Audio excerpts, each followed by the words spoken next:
You're listening to Welcome to Eloma, a podcast for highly ambitious dreamers who get shit done. I'm your host, Kiley Peters.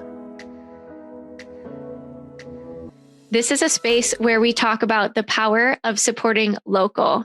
So for those of you following along, this is the very first episode of our wedding series podcast.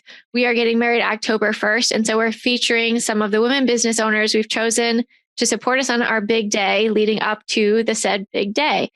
And I'm super excited for today's guest. It's very fitting, and I'll tell you why. Today's guest is Jess Ignatiev from Heirloom Food Truck. And let me just dive into a little bit about my obsession with Heirloom Food Truck and why this is so fitting. So I found Heirloom in like February or March of 2021. I was like walking home from Sendix one day and I was just like, oh, what's this cute little food truck I've never heard of? And I have to tell you guys that I'm not a crab cake lady. I'm not, but I am officially an Heirloom crab cake lady. So I tried this crab cake, brought it home. It was COVID. I love eating. I was like, you know what? Worst case scenario, I don't like it and I'll make a frozen pizza. It's fine. I took a bite of this and I almost burst into tears of joy because I was like, this is the best thing I have put in my mouth in so long. I'm obsessed. Okay. So that was the beginning of my love with Heirloom. So Kyle, my fiance, has watched me eat Heirloom almost on a weekly basis now for the better part of a year or so. And I was like, Kyle, I want Heirloom to cater our wedding, even though we're not engaged yet. I want them to cater our wedding. And he was like, great. That's not as important to me. I want a live band. You want food? Great. So I was like, okay, cool. So I talked to Jess last summer, still not engaged. We're still not engaged. I was like, hey, Jess. So as you know, I'm obsessed with you guys and we're getting married. I'm not engaged yet, but someday we're going to get married. And I think the date's going to be October 1st of 2022. Just hold the date. Okay. And she's like, cool. Yeah, sure. For sure. Absolutely. And I was like, great. And then it was like, I don't know, about a month or so later. So I think it was like July. I actually went through my Instagram messages. It was July of last year. And Jess messages me and she goes, hey, so somebody else has asked about October 1st of 2022 for catering. So I just wanted to check if that was like still a plan. And I'm sitting in the kitchen and I look at Kyle and I was like, oh, he's going to get so mad at me for asking this. He's going to be like, stop pressuring me. And so I was like, I got to ask. I was like, hey, honey, so Jess from Heirloom just messaged me and asked if we're still planning on October 1st because somebody else wants it. What do you think? And I was like, oh God, he's going to yell at me. He's like, book it. You'd be so pissed if we don't have them at our wedding. Book it. And I was like, and that's how we set our wedding date, ladies and gentlemen. Round of applause. Okay, so we are getting married October 1st, thanks to Heirloom's availability. And I'm so excited. Also, again, we got engaged then a few months later in October. So we set all this up before we'd even gotten engaged. So without further ado, I am so obsessed with Jess and Heirloom. So excited that you guys are joining us on our big day and joining us on the podcast. Jess is co-owner of Heirloom, one of my very favorite food trucks in the entire Milwaukee area. And we're talking about supporting local, which is something we both feel super strong about. Welcome to the show. Welcome to Eloma, Jess. Thank you so much for having me. I'm so honored to be here talking to you, but really honored about the whole wedding thing. Like we were such an impact on you deciding what the date was going to be. And I love that it was not traditional. You went like the backwards way where most people the other way around, which that's so perfect. And so you, and I'm happy to do your wedding. I'm happy to be here. Same. Okay. So Jess, let's get into it. You guys launched Heirloom in the pandemic, but from my understanding, that wasn't necessarily the original game plan. So tell me a little bit about your journey to get up and running. Oh, yeah. So we originally were planning on opening a farm to table full service restaurant in Walker's Point. We've been planning it for like 10 years, but like the nitty gritty, like down to the wire planning was like 2 years leading up to this point. And we looked at so many spaces all over. We really, really wanted Walker's Point. So we narrowed and zoned in on that and looked at tons of spaces, and they ended up falling through for some odd reason. And we finally found a location. We were in the works of going back and forth with our LOI agreement and about to sign the lease and like that point. And this was March of 2020. Like the first week of March of 2020 when this was happening. And I remember it vividly. Maybe it was perfect timing. Yeah, I totally agree with that. Now that I look back, I'm like, this was meant to be where we are now. But at the time it was really disappointing because 2 years of planning, restaurants, the cost of a restaurant, it's crazy. It's costs a crazy amount of money. And we had people that were wanting to invest in us that knew me and knew my husband and my husband's talents and who we were as a pairing together. And so we had all of these things lined up. And then March of 2020 happens. And that's when the shutdown first came about for COVID. And we didn't know at the time. And no one knew. Like, no one knew. Remember when we were like, this will be 2 weeks and then we'll be fine. Ha. Yeah. Yep. Ha. And I was just like, restaurants are shutting down. And if we're a new restaurant and we're opening and you still aren't able to fill your space with customers, like the margins of restaurants are so narrow. Yeah. So for us not being able to do that and being new, I was like, there's no way that this would work. So we're just going to have to pause on this, not go forward with this lease. Thank God we didn't. And maybe we'll do this in 2 years. Who knows? Like really, really bummed.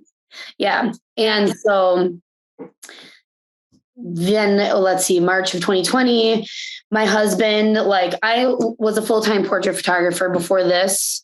It was like my way of being able to have like a weird work-life balance, to be able to be home with my daughter and what she needed.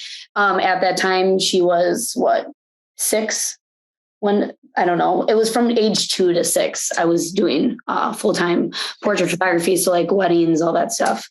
And my husband was at an executive chef of a supper club. He was at the same location for like 18 years, but he was executive chef for, I think it was like about 12 years when we were planning to open this restaurant space. And we just didn't know, like, job stability. What's going to happen? I mean, they were doing takeouts. Me with my portrait photography, same thing. I was like shut down at that time. So it was that. And then that mixed with the safety of our family with COVID, a little bit more about me. I'm immunosuppressed. So we were really scared, honestly. Like I thought I was going to die. I was like, he's going to work at this restaurant and he's going to bring something home with him. And the place that he worked at, I'm not going to say who they were and I'm not going to say bad things, but I will say they're the way that they went about COVID, they weren't as cautious and strict with the safety guidelines. Some places, yeah. Right. So he would be going to work with like a face mask, goggles, like everything. Come home, go into our basement, strip all of his clothes off, shower. Cause we were like, I don't know if I'm going to get this. Like, we did. There's so much we didn't know. Right. So much we didn't know. So we didn't have control over that, obviously. Yeah. And so I was just like, let's buy a food truck. And I was like, let's do the same sort of thing that we were planning on doing. Obviously, we need to scale back a lot of things, but let's do the same thing, but let's do it on a food truck. And we can do to-goes because people can still get to-goes. We're going to be able to control like our own safety. We're going to be able to make all of the decisions and be loud and proud about who we are and all these other things if we take a leap and just do this in a different way. And Pete was like, ha ha. I always have really like great, crazy ideas. And he'll say I'm crazy, but I'm like, I'm doing it anyways. Like, that's just how we are in a relationship. Like, okay. Like I painted a wall in my house is like super dark blue, like almost black. And I remember when I was like, I'm painting this wall, this color, he's like, that's going to look so bad. I'm like, No, it's not. It's going to look good. I'm going to paint it that way anyways. I guess that, I mean, it's the dynamics of our relationship, but it was funny when he's like, that's a crazy idea. And I'm like, well, I'm going to go start looking for food trucks. And I was calling all around the United States because you can't just, there's not a Milwaukee store to go buy a food truck. And then if you want to unfortunately. And if you want to buy a food truck and build it from scratch, that's super costly. So I was like, we need to find a good used food truck. So searched all over, was going to look at one in Indiana, and then again, looked up this guy's name before we went to go visit him. I wasn't going to go by myself. Pete was going to go with me. Yeah. But I'm like, Pete, we need to look up this guy's name because we don't know who this person is. Sure. I do some research. He's like, it'll be fine. I'm like, okay, look up his name. This dude is like a sexual predator. Oh my God. In the newspaper, there's this article about man that was like a pediatrician is now fired and opens food truck. I'm like, this is why, we need to listen to This is why the internet exists. Exactly. We need to be careful. So we didn't obviously even meet this dude, but before we found the food truck that we have now, that was one of the really odd situations that we had. But yeah, found a food truck in Colorado and, ended up being the perfect fit. It was big enough because we needed a bigger truck. Yep. So we could have more equipment because we wanted to have a full service restaurant on a food truck. Yeah. So that was the goal. And then when was that? End of June, we had the truck, and then we opened September 6th of 2020. Yeah. So it happened really fast. So tell me, people always say that overnight successes took 10 years, right? You guys have been planning this for a long time. So when you were just like, all right, we're going to light the fire, and then it happened. Yeah. But talk to me a little bit about the role that the local community played, and you guys getting up and running, and your initial success, and now obviously you're sold out of my beautiful crab cakes all the time. So it's going well. But tell me a little bit about how the local community played a role in getting you guys up and running. Oh, from every aspect. I mean, from the beginning, we knew that we wanted to work with local, in every part of our business as much as possible. From the most important thing being a new food truck is making these partnerships with the small local businesses to park and partner with and park in front of. And so that was the number one when it comes to local. What are these small local businesses that we can help provide a service that they're not able to provide to their customers, and vice versa. So the biggest thing, it was obviously we need to work with breweries because beer, Wisconsin food, that was the number one thing. So obviously we reached out to all of the local breweries, the Fermentorium, Third Space Brewing, Enlightened, 1840. So that was one of the first things, having that spot where we have a home away from home. So we have multiple homes because of all these places. Yeah. And then that goes not even to just breweries, but we are the sole food truck for the Milwaukee Makers Market. They're usually at Discovery World, sometimes at the Ivy House, but it's one Sunday. I think it's the third Sunday of every month, April through December. Okay. But that, again, we want to be around other local small businesses, and that is a ton of local small businesses in one area. So that was right up our alley. But then not from just where we're parking our truck to the produce that we're purchasing to the t-shirts that we're going to have made. All of those decisions, if we could have control over them, we made sure that we were working with other local businesses. And if it was at all possible, female, Black owned, brown owned, LGBTQ plus owned, we really care about using whatever tiny financial power we have as a super small business and giving that money back to the people that deserve it the most, that we believe deserve it the most. So we have Chloe from Chase My Creations. She makes our heirloom t-shirts. Well, she makes some of them, and then they're very soft. I have a matching heirloom t-shirt, and my teammate bought me an heirloom sweatshirt for Christmas. Oh, so I'm all, swagged out. Those are both from Chloe from Chase My Creations, woman, Black owned business. She's amazing. Her stuff is quality too. So we don't just care, like, are you local, but we also care, like, are we buying quality ingredients, quality products? And then also Merch Man makes some of our other shirts too. And that is a Black owned local business here in Milwaukee too. But then produce, obviously we're in Wisconsin, so that can get really weird because of, we have basically spring through late fall now to buy really awesome local produce. There are some farms that can operate year round, but that really changes what things are available. But we do work with quite a few, as many as we can. Farm Happy in Jackson, Milwaukee Microgreens. We are constantly hitting up the West Allis Farmers Market. We're there every single Tuesday, talking with all those folks. But then the biggest thing is local, super local, is we have I don't want to say it's large, but it's as big as it possibly can be. We have an urban garden. It takes over our entire yard. We grow everything that we could possibly use on the food truck.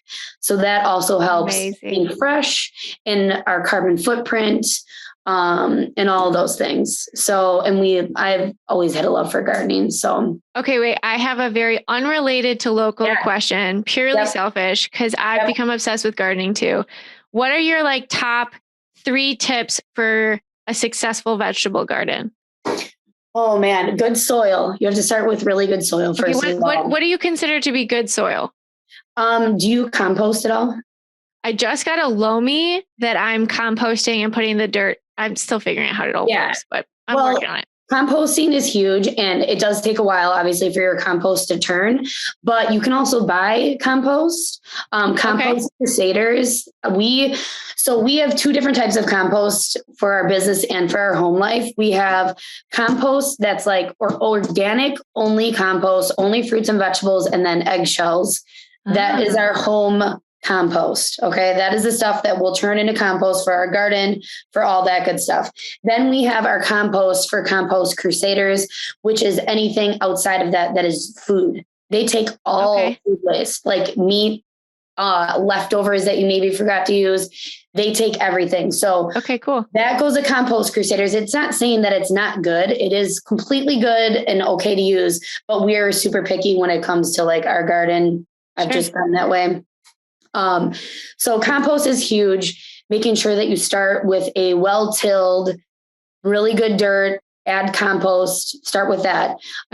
If you buy starter plants, if you're new to gardening, Baby Mama Botanicals, actually that's where we got about half of our starter plants for our garden, because I don't have time. The other half I do by seed. Starting in March, but she's amazing. She's also a local farmer in Milwaukee. You can also buy produce from her, but she has amazing starter plants, and she has so many cool heirloom tomatoes that you really can't get at other places. So get your starter plants from an awesome spot. And I know so many tricks, like planting, for example, if you're doing tomato starter plants, not being afraid at the bottom of your tomato plants, the plant grows tall, right? Yeah. You're not going to cut anything at the top, but you do want to cut the branches that are lowest and dig a deeper hole, and allow those to grow stronger roots. So that's what always has been beneficial for me. But then not being afraid as your plant grows bigger, and this doesn't have to be just tomato plants. This could be pepper plants too, but any of the leaves and the branches towards the bottom of the plant that you notice that are hanging into the dirt, like when you're watering it and they're getting long, cut those back, because those will help, by cutting them back, not allow disease to enter into your plant. So that's huge. But there's so many. If you need any. Man. Okay, we could have an entire separate podcast on Jess's gardening tips, because I'm obsessed. I'm totally obsessed. Okay, back to local. Okay. We were talking about amazing things. I also wanted to highlight, I know you've got a couple of local initiatives that you have kind of started with different women and such in the food community, et cetera. So take a moment and tell us a little bit about your local involvement in different groups that you started. So the one right now is Let's Talk Women Milwaukee. So that is a group of women in Milwaukee and the Milwaukee surrounding areas that are owners in the food and beverage industry specifically. So it's a group of we have a really diverse group of women too. So we're a group of women. We have no specific agenda, but our main goal is to uplift one another, support one another, and bring attention to difficulties and obstacles that we go through being women in this industry. And so we have lots of amazing, I co-host the group with Dana from Flower Girl and Lupe from Modern Maki, but we have at least 30 and growing women in this group. And we meet monthly via Zoom just to connect with one another. But we also have events that we plan. Last March of 2022, this year, we did our very first event as a group, and that was the International Women's Day dinner. So it was a bunch of us with our own food that we passed around, and it was an amazing event. But we're going to be doing that every single year. The venue will change. And hopefully it'll be the same group of women, but even more. But then also, just connecting with each other every month, checking in with one another. We can talk about whether it's vendors, reaching out for that, or issues that we're going through and seeing if it's like a common issue. And we've sadly have noticed a lot of things that we deal with that you don't realize is a woman issue until you talk about it with other women that are in your field. So what would you say are like a couple of top issues, like 1 to 3 top issues that you think, or that a lot of women in this field are facing, and how are you guys overcoming that? Like what resources, et cetera, are you tapping into to kind of try to move that forward?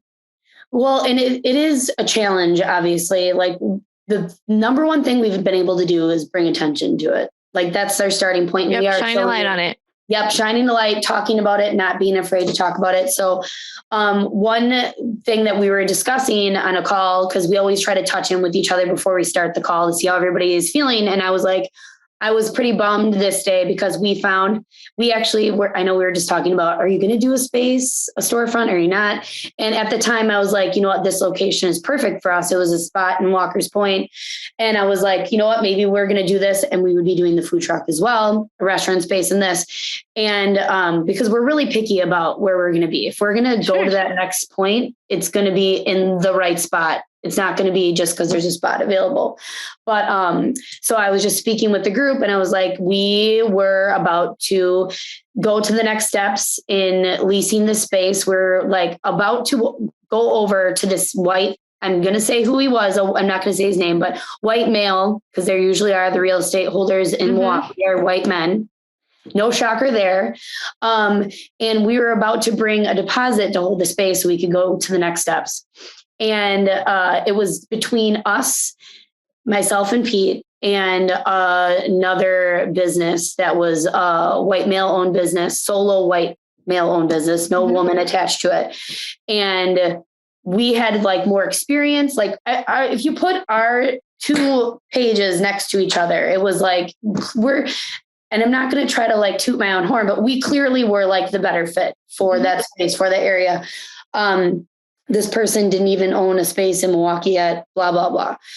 And then the ending result was the owner was going to go with the other business. And all of the meetings, like when we met with him, I attended because my face is a part of this business. I'm not going to shy away because I'm a woman.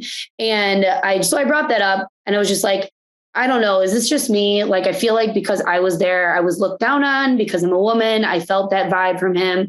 And I'm not even kidding you. There was 20 women on the call that time and 5 other women had recently dealt with that same situation. And those were solo, or it was either a solo business, woman owned business, or like a pair of women. So I was like, if me having a partner that's a white man is having his issues because I'm attached to it, and you guys are having these issues, like this is a woman issue. And this isn't just in our industry too. This is in all industries. Women have to be dealing with this because we're not taken seriously. We're not respected. People don't have the faith in us that they do in male.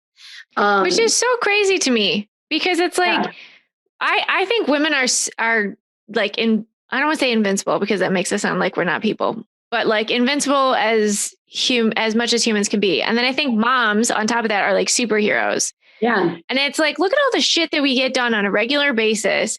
Seriously. And I love my fiance, so I'm not going to use this as an opportunity to bash a white man. But he'll be like, tell me the thing to do so I can do the thing. And I'm like, cool. I'm juggling 15,000 things in my head, but I will give you one of them so you can go do that.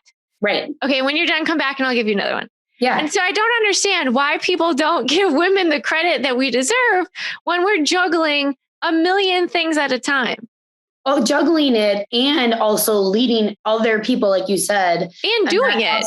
And juggling it, doing it, and juggling being a mom, juggling taking care of your partners or helping take care of your partners. And I'm not afraid to say to Pete, like, white men, like, are you kidding me right now? Like, wake up. We need you to be loud. And he is like, he knows what I mean by that because he strives to like learn and do better. And he's not in that ballpark because he cares and he sees it too. He sees like the ridiculousness that women have to deal with and that men just have the privilege of being able to be mediocre and get just as much credit.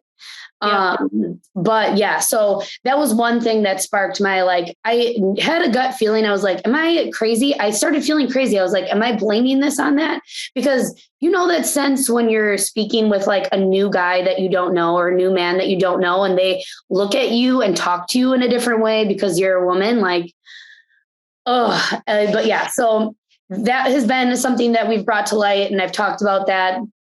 Was that on when we were on Lake Effect? I can't remember. But so that was one. The other thing is what we were just speaking about, women being able to juggle multiple things. Well, with COVID and the shutdown and things still being unknown, some women having to work from home, a lot of women not having the privilege to work from home, but still having to watch their children, even when the children's schools shut down because they can't be at school. And the women are expected to quit their job while the husband still is able to go to work. And then also the husband or the partner or whoever, the male in the relationship, gets a pay raise because they're like, oh, you have to provide for your family now. So here's more money. So that increases the wage gap. I mean, there's so many things that are intersectional between our industry and food and beverage and other industries. And obviously, like, there's things that might slightly be different, but really overall, it's the same issues that women in other industries deal with. Oh, sorry. Go ahead. Oh, I was going to say the one specific thing is when we're speaking of like women chefs or women owners that are like the chef or executive chef and also owner, like the struggles that they've had to deal with to get where they are in the industry. Specifically, women chefs are not taken seriously the same way that men are, and their positions and their raises and the way that they move up in these restaurants are so much different than their male counterparts is what I'm trying to get out. So that is definitely one thing. So our biggest thing as women is if we are owners and we are able to take control of policies and responsibilities in these businesses, in our industry, we can ensure that everyone has a seat at the table, that women are respected, that we have policies in place to ensure that everyone is aware of this respect. And that goes down to respect to sexual harassment, to inappropriate language. Because the restaurant, have you ever worked in a restaurant? Yes. So I know, I don't even need to be like, have you experienced this? I know you have. Yeah. So that trickles down all the way to these young girls that a lot of times their first jobs are in a restaurant as a busser, then a server, then a bartender. And it disgusts me. It's disgusting that we've allowed that kind of environment to flourish and just be like, it's the restaurant industry. That's just how it is. No, it's not. It's not how it is. So the goal is to bring awareness, number one, but we can have that power to make those changes. And then hopefully by bringing that awareness and that power, we're going to be able to like write a language and a policy that other restaurants, whether a male or female owns that restaurant, you know, sees that that is the new standard. So that's redefining standards in the hospitality industry. Yes, totally. I love it. Yes. Yeah. And I think it's worth calling out that this is something that you are taking on locally here and, you know, have banded together. But for anybody listening outside of the Milwaukee area, like if this resonates with you, do this in your communities. And I think, you know, rising tides lift all boats. Like, let's do something. We can do something. I think oftentimes it feels like we can't, but we can, and we are stronger together. So Jess, as we wrap up here, what's next for Heirloom aside from, you know, catering like the best wedding of your life? What's next? Well, like you said, we're going to be catering the best wedding. I don't know if you heard about it, October 1st. Magical. I can't wait. Obviously, like right now, I've been asked this question a lot. We are so content where we are now, and depending on what opportunities come across us will, you know, foretell our future, whether that's opening another type of food truck, don't joke. Oh my gosh.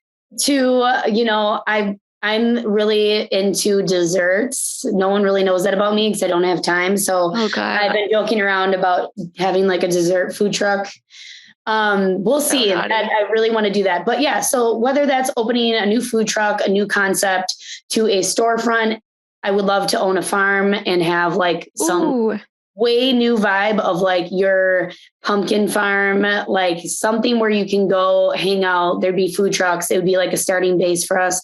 That is like one of our like, that'd be awesome, years down the road plan, but there's not a definitive answer right now. And I'm totally okay with that because we don't want to push forward too quickly. Consistency is so important to us. And even though we could expand because we are so busy, fortunately, the people that come to our truck, they're amazing and they're loyal and we love them.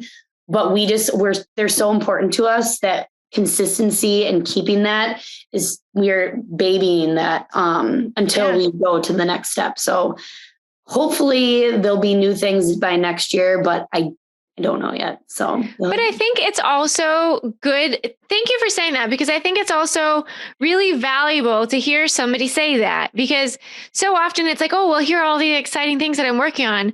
And we feel this continuous pressure to keep doing all the new things. But what a beautiful place to be like, you know what? I busted my ass. We got to this thing. We're working really hard. I kind of love it. So we're just going to do this for now. Yep. Exactly. That's great. Yeah. I love that. I love that. Also, don't ever go away, because I'm coming by on Friday, by the way. Yeah. I'm coming. Yes.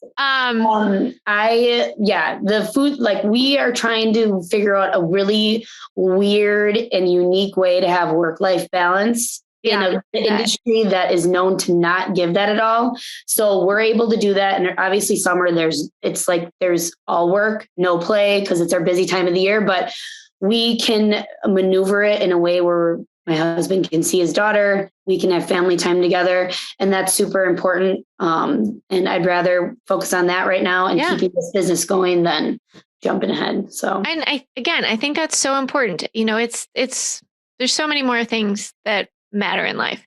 Yeah. All right, Jess, as we wrap up, my last question for you is, what is your greatest insight or discovery about life and entrepreneurship? Oh my gosh.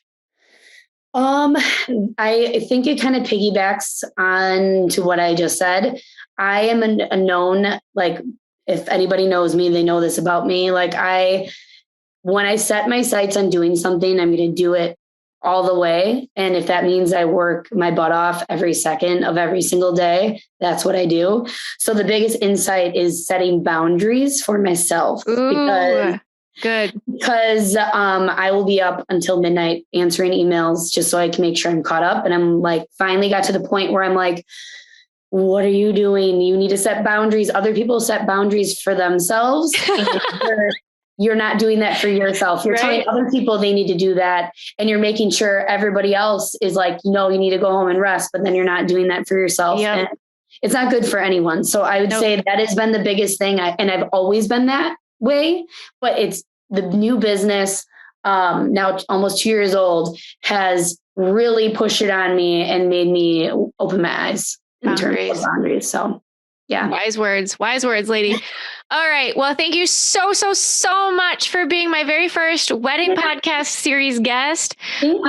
Jess, for everybody listening who wants to get in touch, what's the best way to reach out to you or follow Heirloom? If you want to know where our truck is, the easiest way is to go to heirloommke.com, click the Find Us link, and there's a whole month worth of locations and hours of where we're going to be. If you want us to cater your wedding, you can also reach out to us on there. There's a contact form, or you can email us directly at hello@heirloommke.com and let us know what your wedding date is. We can see if we have it available. We're booking through 2023 and 2024 now. So oh my gosh, you're getting married in those years. Reach out now. Yeah. For anyone not in the Milwaukee area, plan a trip to Milwaukee so you can come eat at Heirloom Food Truck because you're missing out. Yes. Jess, you're a pure delight. I'm so grateful for you and your food, and as you're catering our wedding. Thank you so much. We'll make sure that everybody has all your contact information. And for anyone listening, please, if you love this podcast, go ahead and leave us a review. Thank you again, Jess. It's been a pleasure. Thank you. I feel the same way about you. Thank you for having me. To continue learning how to better build your business and make your vision a reality, subscribe to the Welcome to Eloma email list at welcometoeloma.com.